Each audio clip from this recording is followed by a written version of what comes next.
जेके अलिफ ऐं ॿिया बि जेके नंबर धड़ा आहिनि उन्हनि जी इलेक्शन थी आहे छा कुझु प्रोसेस हलियो हिन महिल जी छा खणी साईं पोलिंग स्टेशन जेका आहे 9 बजे खां शुरू थी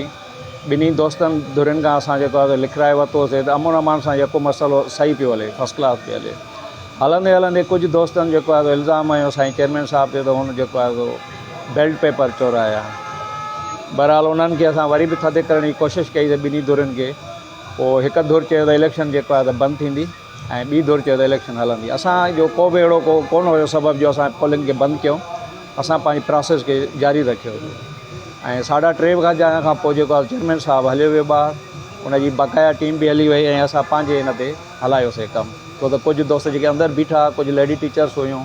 असां उन्हनि खे ॿाहिरि न पिया कढी सघूं असां पंहिंजे रूल्स मूजिबि असां पंहिंजो कमु जारी रखियो आहे छाजो तातुल जो शिकार थी आहे असांखे टाइम बि पूरो थी वियो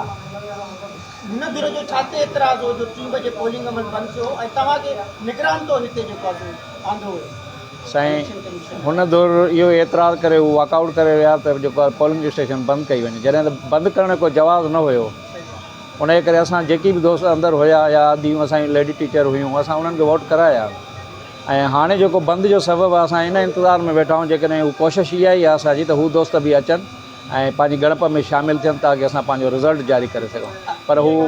अचण लाइ तयारु न आहिनि अगरि हू नथा अचनि वोट गणप जे हवाले सां तव्हां निगरान तौरु जेको हीअ इलेक्शन कराए चुका आहियो हिकिड़ी धुर तव्हां सां मौजूदु आहे पोइ गणप जो जेको अमल आहे हू केतिरे अमल ताईं तव्हां रोकींदव या केतिरी देरि खां पोइ रिज़ल्ट ॾींदव साईं असांजी कोशिशि इहा ई आहे त असां पंहिंजी जेके आहिनि वोट ॻणण जे लाइ उहे असां पंहिंजी वीडियो ठाहे ऐं असां पंहिंजी निगरानी में असांजे ज़िले चेयरमैन साहिब बि आहे असांजे सेक्रेटरी साहिब बि आहे मरकज़ी असां हुनजी निगरानी में पंहिंजी ॻणप कराईंदासीं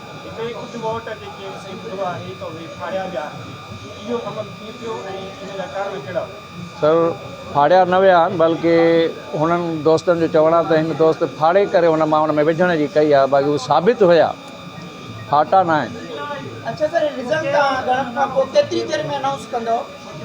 अगरि हू दूर नथी अचे सर असांजी इहा ई आहे त असांखे वीडियो कैमरा हाणे घुराइणी ॾिनी आहे उहा ईंदी जीअं ई वीडियो कैमरा ईंदी त असां ई पंहिंजी गणप जो अमल शुरू कंदासीं जेको कैमरा जी अखि में महफ़ूज़ हूंदो ऐं जीअं ई उहो असांजो रिज़ल्ट पूरो थियो असां अनाउंस कंदासीं सर हुनजी मूंखे ॼाण न आहे न सर मुंहिंजे साम्हूं इहो अमल न थियो आहे सर तक़रीबन 600 प्लस आहे 600 प्लस आहे जी साईं उहे तक़रीबन 700 प्लस आहिनि जी जी जी जी